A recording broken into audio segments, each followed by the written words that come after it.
Welcome to Athens Happens. I'm Ben Peters, managing editor at The New Political. Athens Happens is a weekly news podcast brought to you by reporters at TNP who are dedicated to explaining the nuances of Athens and state politics. You can find new episodes every Friday at thenewpolitical.com, iTunes, Spotify, Stitcher, YouTube, SoundCloud, or wherever else podcasts can be downloaded. This week, hundreds of Ohio University students gathered to protest the arrival of conservative media personality Kaitlin Bennett, commonly known as the Kent State Gun Girl.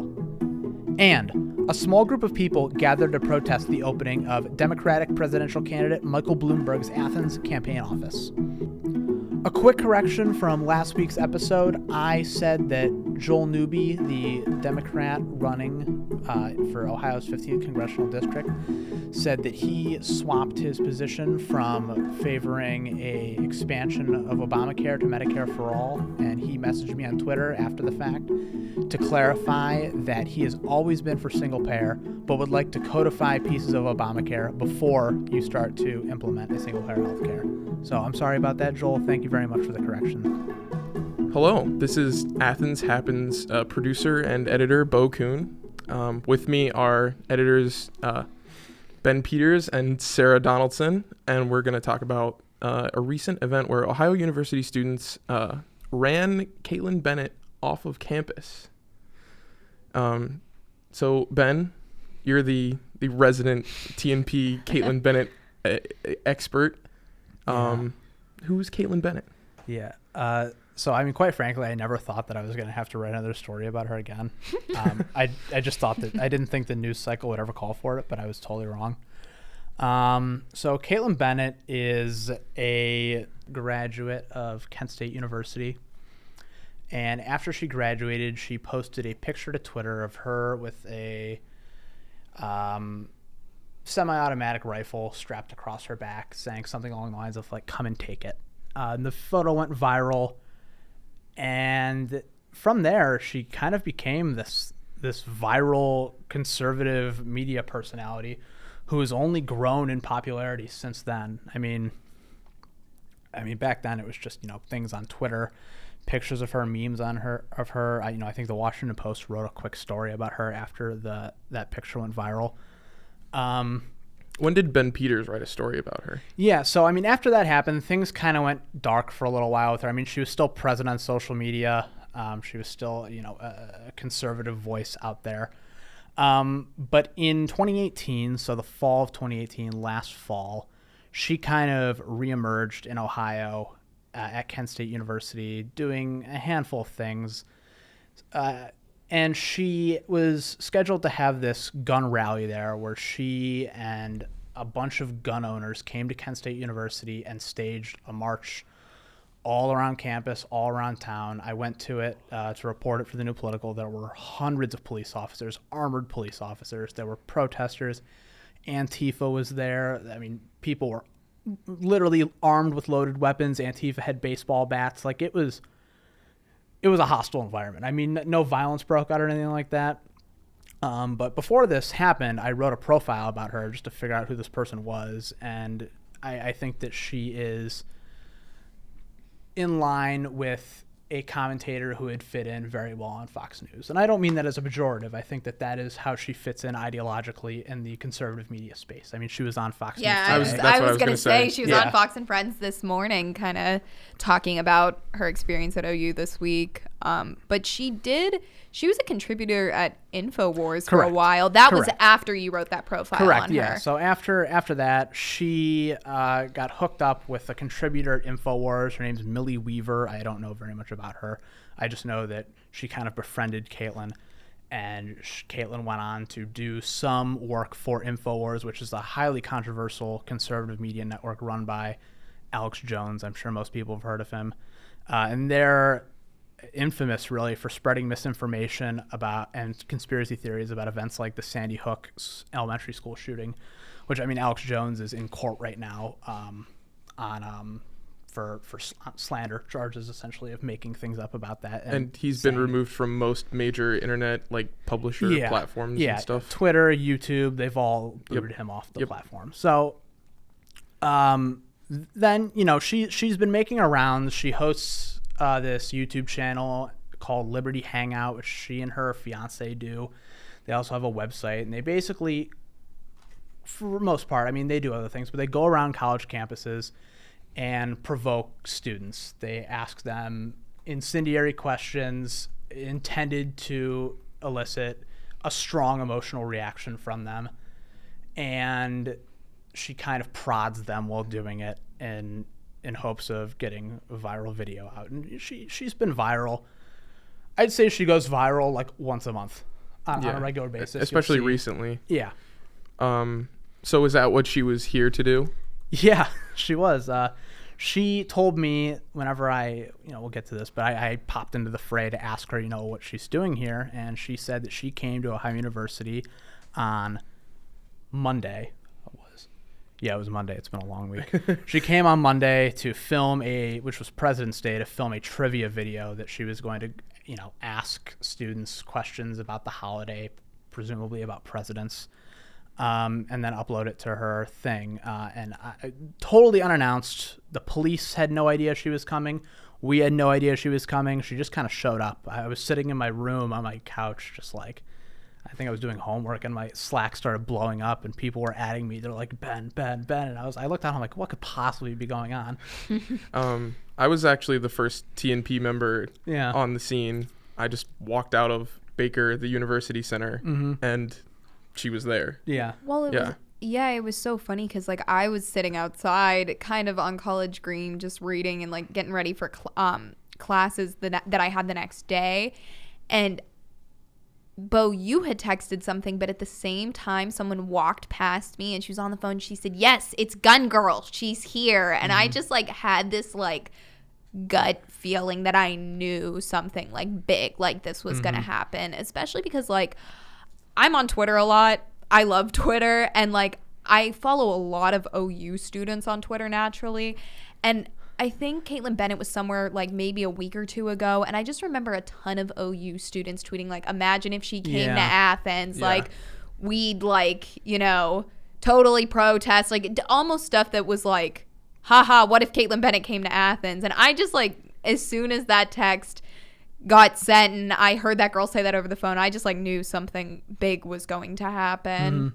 Yeah, and so I packed my bag. I went out and I was like, we'll see what's going on. I called you, Sarah, and you said that there was, a decent-sized crowd there, but there was nothing too crazy going on. She was just kind of talking with people. And by the time I arrived there, and I don't live very far from where she was standing outside of the 4th floor of Baker, and the crowd just grew exponentially. Yeah. Like, I think people were just calling their friends, texting their friends, saying like, hey, gun girl's here, get out here, we got to protest. And the crowd just kept growing and growing and growing. And she was standing in the center of this massive crowd of students who were, screaming profanities at her,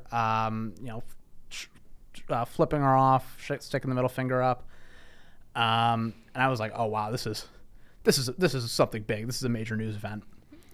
Yeah, because it didn't really feel like it at first. Like it was something that you have to be careful almost when you're covering speakers, like various speakers with political beliefs, because you don't want to be like just disseminating what they believe or their message. You want to be like covering it from a, like for us, especially as a student publication, I think what the news really was there was a massive protest that broke out that I don't know, maybe that's what she came here for, maybe it was that she was come just to film this President's Day video, but maybe she also thought deep down, hey, maybe OU students will get really riled up and protest, and who knows, but yeah, I got there, I put my backpack down and I opened it up, I grabbed my notebook and I was like, all right, I'm going into the fray. Yeah, you were like parting the Red Sea. Seriously, someone texted, because I was doing social media coverage for it, because once it started to get out of hand, I kind of was going back and forth between the New Political's Twitter and my own personal Twitter, just kind of doing like coverage of it, up to date, live tweeting, so that people could kind of see what was going on. But someone was like, Ben's in the center of the crowd about to interview Caitlin Bennett. Yeah. So. Yeah, I got there, I put my phone in her face, and I was, there was... people were throwing toilet paper all over the crowd, toilet paper in reference to a viral rumor suggesting that she pooped her pants at a party at Kent State while she was a student. It's just a rumor. I have no idea if that's true or not. But students were tossing rolls of toilet paper all throughout the crowd. It was flying in the air, and I was about to interview her. Like toilet paper landed on me, and I was just trying to get an interview with her. And so I asked her, why'd you come here today? And she said that she was here for this trivia video. And I said, what did you hope to accomplish here? And the quote that she gave me, I thought was quite telling. She said, quote, "It seems like the most liberal college in Ohio is also the most intolerant, the most disgusting, and the most horrific when it comes to diversity of opinion. And that's what we're showing here today," Bennett said. So my impression is that OU is certainly the most liberal college in southeast Ohio, in the Appalachian area of Ohio, but is there any substantial evidence to suggest that we're the most liberal college in Ohio? I think that people kind of assume that we're a very liberal college because Athens itself is kind of this liberal epicenter in the city of Athens. The city of Athens. Yeah. So yeah, the city of Athens is a very liberal area in a Ohio's a pretty red state, and we're in the middle of Appalachia, so it's kind of like this Athens, very liberal, very activist type area. So I think that sometimes that fact kind of maybe gets muddled with the OU is so liberal. And I do think that I honestly think that, we have a very active OU College Democrats and a very active OU College Republicans. So yeah, every college town in the state, or most of them, I should say, tend to vote blue. Yeah, with rare exceptions. Yeah. I am not familiar with actual quantitative data that suggests that, but anecdotally, I could see how somebody might assume that. Definitely. Oh no, go ahead, Bill. I'm sorry. Yeah. So you said that at first the crowd was pretty small, but it grew very quickly. Mm-hmm. Do you have an estimate of how many people were there when it peaked? Hundreds. Yeah, I would definitely say the same. It kind of because I was there from start to when she pulled out. I think you had to leave right at the end, right? Did you not? Yeah, I did not follow the crowd. Yeah. As they Okay. moved. So I was kind of following the crowd, and so what happened with the crowd? So it was when I got there. I got there probably about 5-10 minutes before Ben, and it was a substantial enough crowd, probably 50, 75 people surrounding her, but people just kept coming and coming. It was at first, it was a bunch of students surrounding her outside of Baker Center on that kind of that area where there's a bunch of tables. But then the patio. Yeah, kind of the patio. Yeah. And then it was people were starting to line on the hill across the street at Scripps Hall. There were people standing on the second floor of Scripps Hall looking out the window with the windows open. And it was starting to get so crowded that it was there were people all over. There were people literally in the road. And that's when I kind of noticed, because I think a big thing that came into this and a big thing why Bennett is kind of going on Twitter is she's really been critical of how OUPD handled the situation. Yeah. And OUPD definitely, there was an officer there from the start, but I think it was, I don't know this, but I think it was just by chance that he was there because his car was parked there. But I see OUPD cars parked there often at Baker. But I did notice that by the time that they were starting to enter Baker, there were 3 or 4 officers, and I went up to one of them and I just said, hey, what's kind of the plan with this? And he said, we're just, monitoring the crowd, making sure no one's in the road. Yeah. And that was all really there was no intervention by OUPD other than just kind of keeping people out of traffic's way. Yeah, the police had no prior notification of her coming. Yes. They said that in a statement. They said that if they did have prior notification, they would have staffed properly and prepared accordingly, with presumably officers all over town. But so then what happened was, as this crowd started to get bigger, she had this towering bodyguard next to her. This guy had to be 6'2". He was he had to be bigger. I'm sorry, 7'2". I was going to say, I'm 6'3", Ben. No. He towered over me. 7'2". This man was the tallest man I think I've ever seen. I leaned over to him and I asked him, hey, what's your job here whenever I was in the fray? And he had to bend down, his back was at a 90-degree angle to get eye level with me. This guy was huge. And then she stopped him, put his hand up to him and said, shushed him and said, he's here to protect me and look intimidating. And I said oh, okay. I just wonder how much she pays him. I really am curious because I know she has and that's a big thing. I mean, like, people talk about it a lot. She makes a substantial amount of money from going to college campuses and essentially doing what she did on Monday. Is, going and making these videos and So after all this happened, the bodyguard started shoving her a little bit and pushing people a little bit to move to try to disperse the crowd. And as they did that, they kind of moved on into Baker Center. Yeah, and that's when I would say the crowd started to dwindle a little bit. Like, I think the crowd outside of Baker was, from how I read it, it was students protesting, but then there were other students that were kind of just standing there, like, watching, because, when something's going on like that, then there's other students that naturally come, they're walking to class, they're walking to get a cup of coffee, and they're like, oh, what's going on? This is different than the norm. But once people started moving into Baker and this is when I think that Bennett and her group kind of decided maybe it's time to head out, is when they were heading down the Baker escalator, because their car was parked in the parking lot, like, right below Baker. Yeah.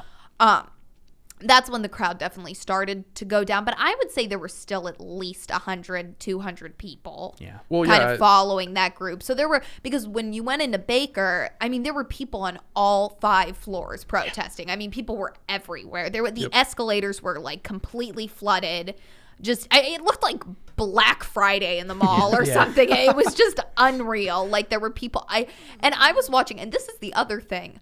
I'm really curious because it was one of Ohio University's Up Close days, which is their, like, big. It's for prospective students who have been accepted to OU and are considering coming here. And I saw so many students with, like, the little white bags that you get at those sessions with their parents. And I saw them, like, frantically walking around Baker, like, what is happening? So it was just a really interesting moment to watch something like that happen. Yeah. So I understand they went down the Baker escalators. They went through West Green. Yeah, they were kind of, so the path that I kind of remember, because I was really following, went down the escalators through Baker, and then they kind of ended up in the parking lot next to Porter Hall. And then they started walking down the street towards Richland Avenue, and they crossed Richland Avenue. And there were students, like, in the streets, because there was a cop car pulled up and turned their lights on at that point, because I think that there was a concern, people fly on Richland, and I could have seen that being a serious safety issue. They went to West Green. They were kind of out on the green by, like, in between Sargent Hall and James Hall. And then they started walking back up Richland, crossed the street again, and went into the parking lot next to Baker, that, like, lower parking lot next to Baker. And that's when the protest kind of, because they got in the car and left, and that's when it, like, kind of broke up. And that's when, because the claims have been she was getting things thrown at her, and the toilet paper had always been getting thrown, like, kind of since the start of it, because someone brought toilet paper, and then it was kind of getting thrown around. But that was the only time I really started seeing drinks getting thrown, and they were getting thrown at the car. There was water thrown at the car. Some students did throw, like, they took a cup of water and, like, splashed the car with it. I think that they were also throwing items at the car. I don't really know what. I was gonna say, I was right by the car. I didn't see any objects, but again, it's kind of hard as one person. But I definitely did see water. I know that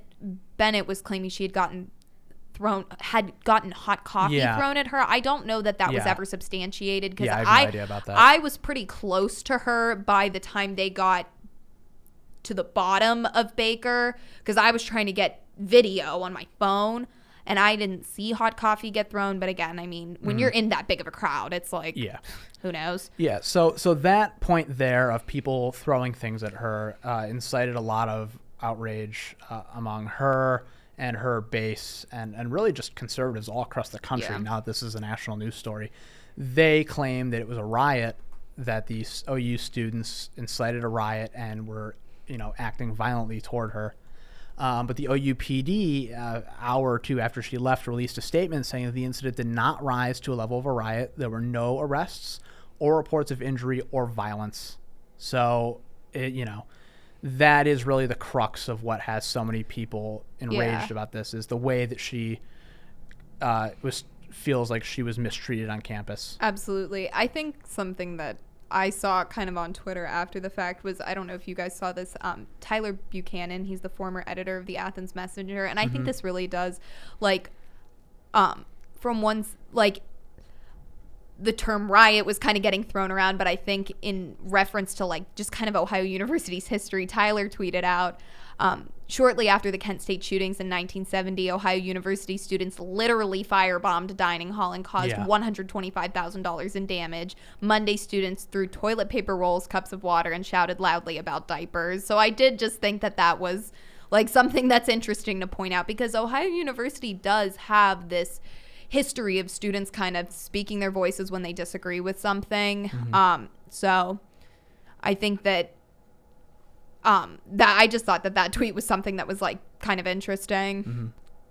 But so then, you know, after she left, hours after she left, later into the night, I think it was at about 10 p.m. almost, she went on Twitter and she said, "I will be coming back to OU, and next time we'll have an open carry walk." Very similar to what she did at Kent State last fall, and we are still unsure the legality of that. I understand right now that OU's firearm policy is that students are not allowed to have firearms on campus or inside of buildings. But in the state of Ohio, open carry laws allow people to carry weapons on public property, which Ohio University is. The university has not released a statement. We've reached out to them for comment, asking, you know, is this legal? Would this be allowed? So we're not entirely clear on that, but my guess, and I'm totally speculating here, is I presume that she will be permitted to do it because she was permitted to do it at Kent State. Yeah, that's what I was going to say. I have to imagine. I mean, it's almost the same thing that she did at Kent State, and that was why I think that was the whole point of, like, her reasoning for her graduation photos that, like, started this whole thing with Caitlin Bennett was, I wasn't able to carry my gun as a student, but now that I'm no longer a student, I can, which is why I guess my understanding of the law that would be that it would probably be the same as it would be at Kent State. My understanding of her carrying the gun on Kent State was because of the incident in the 1960s. Right. I think it was in relation to that too, but I know that part of it was like, part of it was that, like, they do not allow open carry as a student, which is kind of policy on a lot of campuses.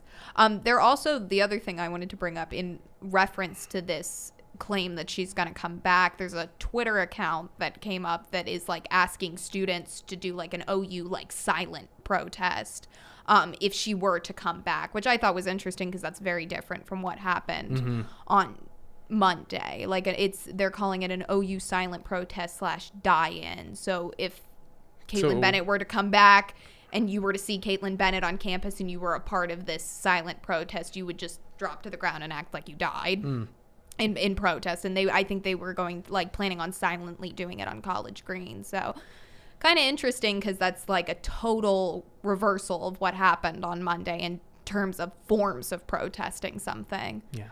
She gave no indication of when she is going to come back, if she comes back at all. I wanted to mention that too. So we don't know. I mean, it's a wait and see thing, but I mean, if she does come back, that is something that will absolutely be covered. It's definitely gotten enough attention in the national news, you know, that I wouldn't surprise me. Yeah. I mean, it's really dominated the national news cycle for the past day or so. What's interesting to me is that her gun rally at Kent State didn't get much national coverage. No, in comparison to this. I mean, this is all over almost every major national news organization. I mean, your name is quoted in CNN. Yeah, I had an email from CNN the next morning and a text about BBC or something like that, and we as a student publication were considering it not covering it prior to it, like, literally exploding in the way that it did. Yeah. But yeah, it's definitely been something that's been in the national news. I almost wonder if it's the unplannedness, that's not the right word, but that this was something so sporadic that happened. Yeah. And that the Kent State rally was obviously something that had kind of been planned out in advance and people knew that it was happening. So I don't know if it was maybe just how sporadic this was. Yeah.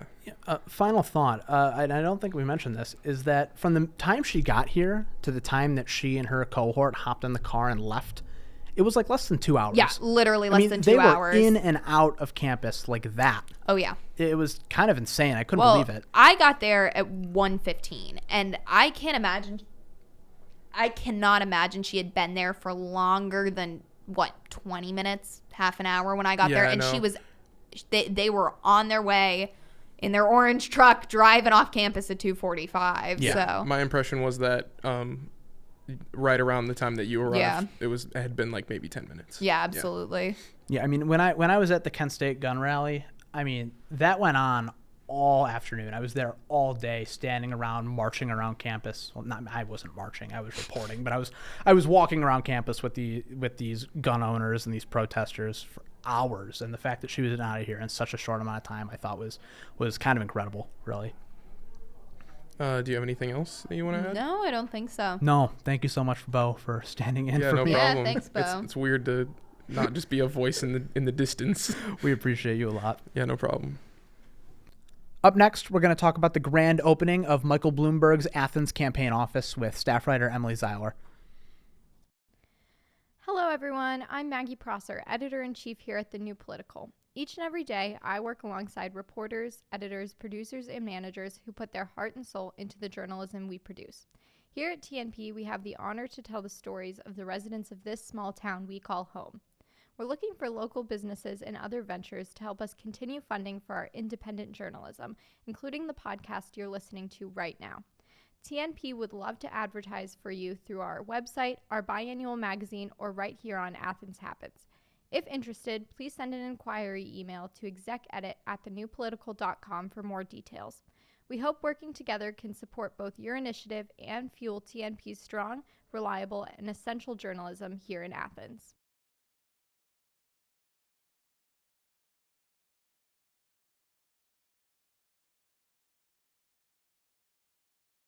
Staff writer Emily Zeiler on a protest outside of the newly opened Bloomberg 2020 campaign office here in Athens. How are you, Emily? I'm good. How are you, Mr. Peters? I'm excellent. Thank you so much for asking. So you and Eric Bohl, right? Staff writer Eric Bohl went out to Mike Bloomberg's new campaign office this weekend for the grand opening. Mm-hmm. Tell me about that. So, we arrived, it was the event was pretty much from 1 to 2. We thought it was going to be from 1 to 3. But the office, which is located at 9 West Stimson Avenue, which is right by Roller Bowl lanes. The Roller Bowl? Yeah. Yeah. It's a pretty small office. Not very plain. That's the first thing I noticed when we were there was that it was so plain. There's nothing outside. They had some Mike 2020 signs up in the window, and that was pretty much about it. So honestly, if I were just a random person just walking past, I wouldn't give it a couple seconds of a glance. Interesting. So, I mean, this is the first campaign office for a presidential candidate that has opened up in the area so far. I mean, what did this grand opening look like? So this grand opening had people on the inside. I think they had at least 5 speakers. I wasn't personally inside during the speaking time. I was outside talking to the protesters. Mm-hmm. But they had speakers inside, and then they had people to be able to sign up and register to vote. Mm-hmm. And then they had just regular staff there to talk about Bloomberg and what he's going to hopefully do as president. And it was just pretty much what you'd think any campaign office would be doing. But what does a campaign office do? Okay, so according to actually Mike Bloomberg's Ohio communications director, she says that people at the office will be working every single day to talk with the voters in Athens, and that will probably be through phone calls, going door to door, and just engaging with the community on a daily basis, so to make sure that they are, one, registered to vote and can vote for Bloomberg on election day. Okay, and so election day, March 17th, the Democratic primary. Yes. Mike Bloomberg and his campaign have pretty much foregone the first 4 primary and caucus contests. That is correct. That being Iowa, New Hampshire, Nevada, South Carolina.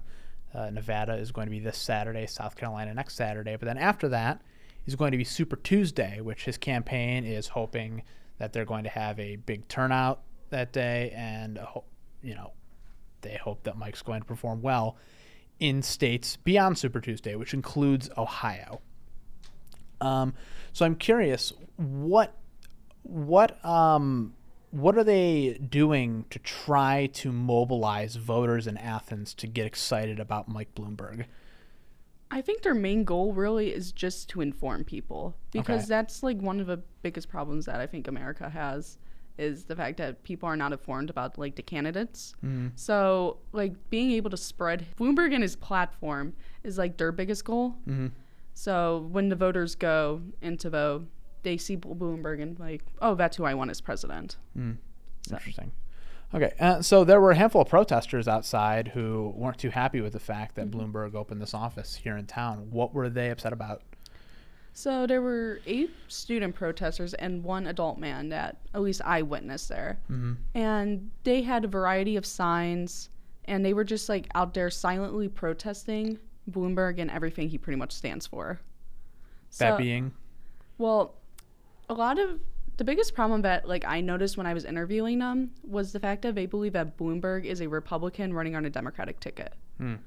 And that was where a lot of like their grievances after came from, because like he has a kind of a controversial mayoral like history in New York City. Yeah, Mike Bloomberg, former mayor of New York. While he was mayor of New York, he was very supportive of a stop and frisk policy, which caused police to target minorities in their everyday duties, which is something that he has had to answer for a lot recently now that he is surging in polls, and the states that he has really been targeting, their primaries are starting to get closer. I know that also recently in the news, there have been a lot of women who have been wanting to come out and talk about the way that they've been treated at his organization. Bloomberg runs a financial analysis company and a news operation, Bloomberg News. And they were reporting that, the culture at Bloomberg is kind of like a frat house culture. And Bloomberg himself has said some pretty misogynistic things in the past about women, and he's acknowledged a lot of these things. Was there any discussion about that? Yes. So Kaylee Missler, who is a student here at Ohio University, that morning of the protest, she made a bunch of signs, and the same morning, the Washington Post came out with this news article that pretty much had a lot of the quotes, misogynistic comments that Bloomberg said during his either recently when he was with his company or when he was a mayor. They were all written down and displayed. So some of the comments that were written on these signs that people were holding up was, all you girls line up to give him oral sex as a wedding present. And he said that to a female salesperson. And I'm gonna just read one more. It's a fucking baby. All it does is eat and shit. It doesn't know the difference between you and anyone else. All you need is some black who doesn't even have to speak English to rescue it from a burning building. And that was in reference to reproductive rights. Yes. Yeah. He said it to a new mom struggling to find a nanny who worked for his company. So were there any Bloomberg supporters there? Yes, a lot of the Bloomberg supporters were obviously inside listening to the speakers, being excited for the fact that there was a campaign office opening in Athens for Bloomberg. I was able to talk to one Athens resident after. Her name was Martha Weimer, and just talking to her, I can see how excited she was because as she put it, she just really wants Trump gone, and that was a very common theme behind all of the speakers, even the ones that were protesting, was that they wanted Trump gone and out of office. But this resident, she said that Bloomberg excites me because I believe he's the person who can do it. That's why I'm here. The person who can get beat Trump in a general election. Yep. She said that she's been listening to Bloomberg speak. She's been listening to all the other Democratic candidates speak. But Bloomberg's the only one that gets her excited for the future of the United States. Did she go into specifics as to why, or she just feels in her heart that Bloomberg is the candidate who she thinks can take on the president in a general election? It was pretty much just what I got from the 1-2 minute conversation I had with her was how she believes that he is able to actually take him out of office compared to the other Democratic candidates. Right. So, I mean, a lot of the appeal among Bloomberg supporters is the electability promise that he has, that, you know, he is the candidate who has the best chance of defeating Trump in a general election, which is appealing to a lot of Democrats who that is just what they want, is to have the president removed and have a Democrat in office, regardless of who that Democrat is. So I'm interested if there were, you know, anybody who said why they support Bloomberg as opposed to any other Democratic potential nominees. So during one of the speakers that spoke inside, it's actually the Chillicothe mayor, Luke Feeny. Okay. He said that in December, Mike Bloomberg came to Chillicothe, which it was the first city in Ohio that he visited. And they had like a whole like little round table with like residents from Chillicothe that were suffering from like the opioid crisis that we have. Yeah. Because that's a big part of his platform, is how he wants to help like fight the opioid crisis. So he talked what Mayor Luke Feeny like really took away from like the meeting and like that round table was the fact that he Bloomberg? Yeah, with Bloomberg, was the fact that he sat down there for like an hour and listened to everyone and their problems, and he genuinely showed concern and like was trying to like help them in like ways he could. And that's like why Feeny like chose to speak there and like get people riled up, was because Bloomberg, he actually cares for the people. Interesting. So at this office opening, were there any notable speakers, noteworthy people that you think it would be important to mention? Maya Lin was there, and she's a Athens High School graduate, but she's also the one that she's the architect behind the Vietnam Veterans Memorial that's in DC. Oh, okay. But she now works for the Bloomberg Foundation, because she's one like very into like climate activism. Okay. And that's another big thing about behind Bloomberg's platform. So she was there, and she's just like, Bloomberg's going to get things done. He's going to help us with our climate.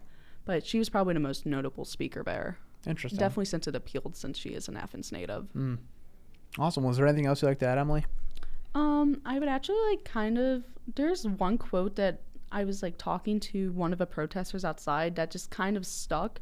He was one of the big like voices behind like the whole Bloomberg is pretty much a Republican running on a Democratic ticket. He said, if Mike becomes a candidate and we have to choose between him and Trump, then basically we are no longer a republic, but a financial monarchy with whatever king having the most money getting to rule, and I am not here for that. That just kind of stuck with me, only because the fact that all the protesters outside, one of their biggest problems was because they believe that Bloomberg is not in fact a Democrat and does not represent the Democratic Party, and it concerns them. And his reference there is the fact that Bloomberg's campaign, for all intents and purposes, really has been brought to the forefront because he is spending record sums of money on this campaign. I mean, he is spending more money than the vast majority of candidates spend in a general election. So, I mean, it's prolific spending on the part of the campaign. And I do think that has a lot of Democrats upset compared to a candidate like Bernie Sanders, for example, who's relied only on small dollar donations for his campaign. So I think that there's a real rift among Democratic voters in that respect. It's also like kind of a callback to Trump's like campaign, where since he's also a fellow billionaire, he was able to pay for a lot of his own campaign videos.